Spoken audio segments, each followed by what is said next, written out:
Well, I've been listening to quite a bit of Thin Lizzy, and inexorably it does lead you to the Johnny the Fox album. I want to consider the concept behind this work, and perhaps start by looking at the cover art. Here's the fox looking out over the countryside and apparently to maybe a town, maybe stone circle. Around the edge, the Celtic knots. Here the harps seeming to symbolize Ireland.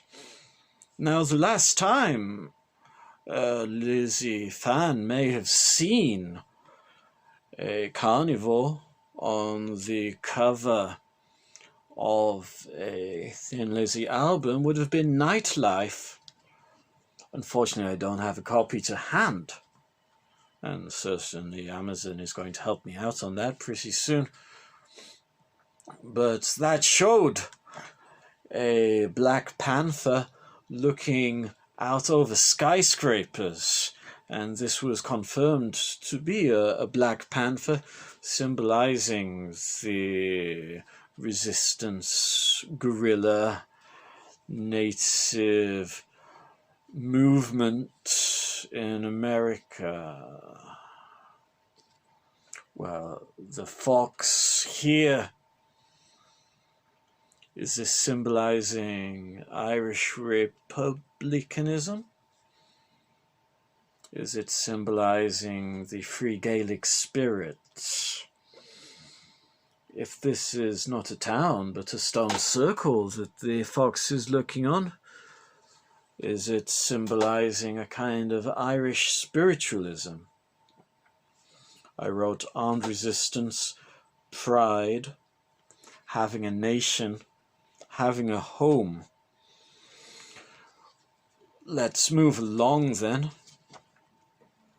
and getting away from the art, looking at the songs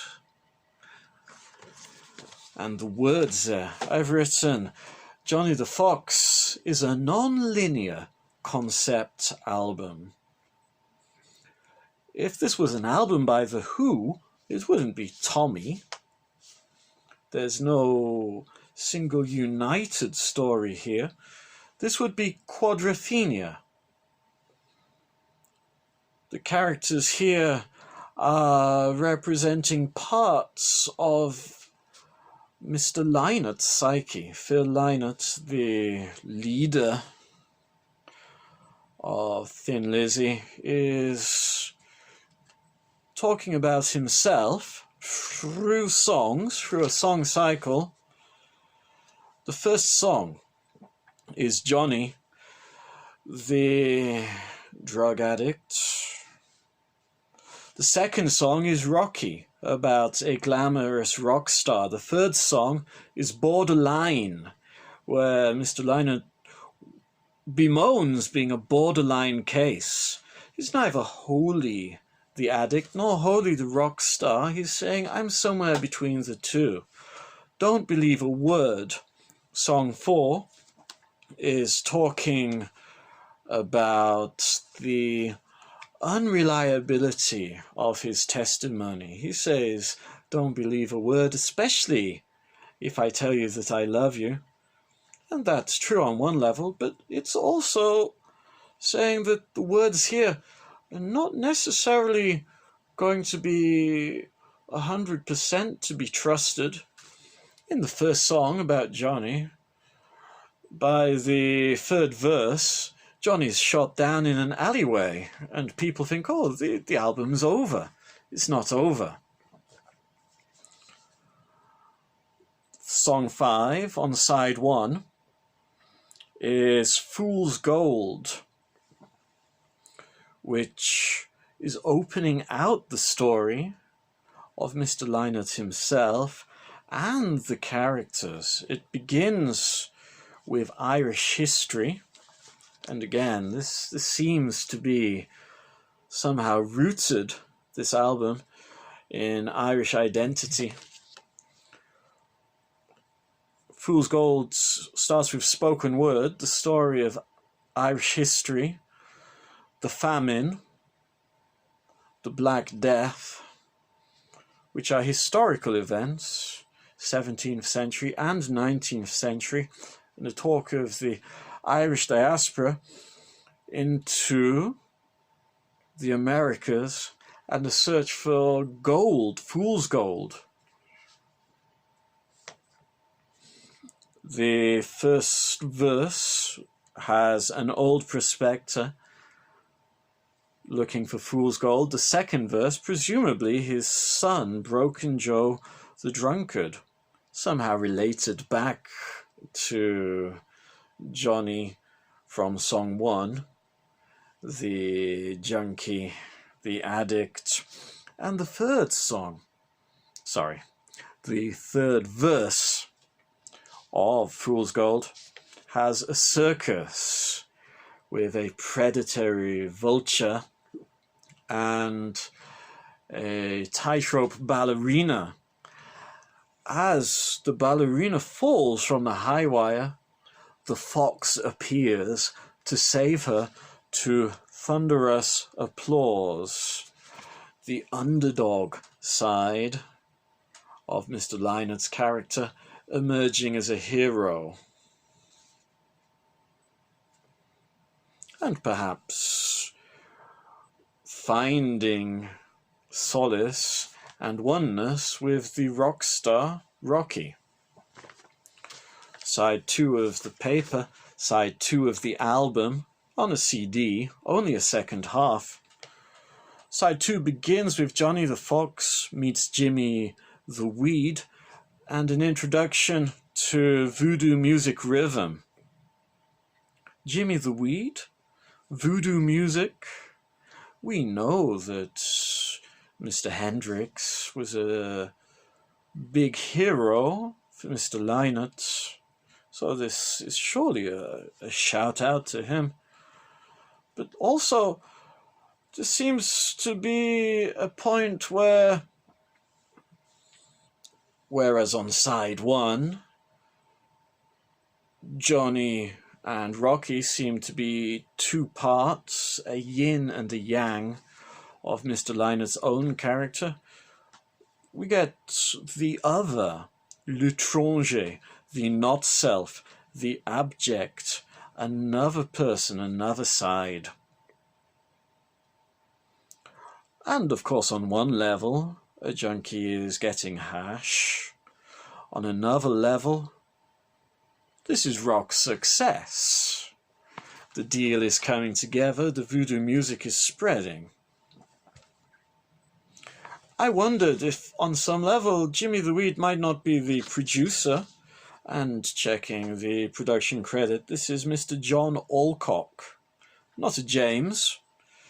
Well, don't believe a word. Believe the feeling. Now, side 2, song 6 on the CD, song 2 on the side 2 is a ballad, Old Flame.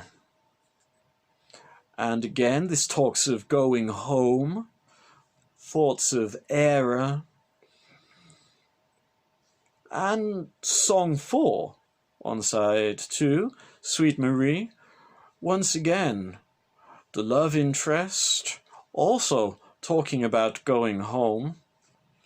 Was this in fact a shout out to an actual old flame of Mr. Lynott called Marie? Well, again, it's something to be gleaned perhaps from biographies. Song 3 on side 2 is Massacre, which some biographical research, apparently the first name for this song was Little Bighorn. So this again has the American context. A sequel to Emerald. moving from the massacre in Ireland to the massacre of the Native Americans, a point below zero. I wonder, on some level, is this not also relating to Mr. Lynard's own state of health? He talks about a battle where many people died, but when he was writing this, the reality was that he was in bad health.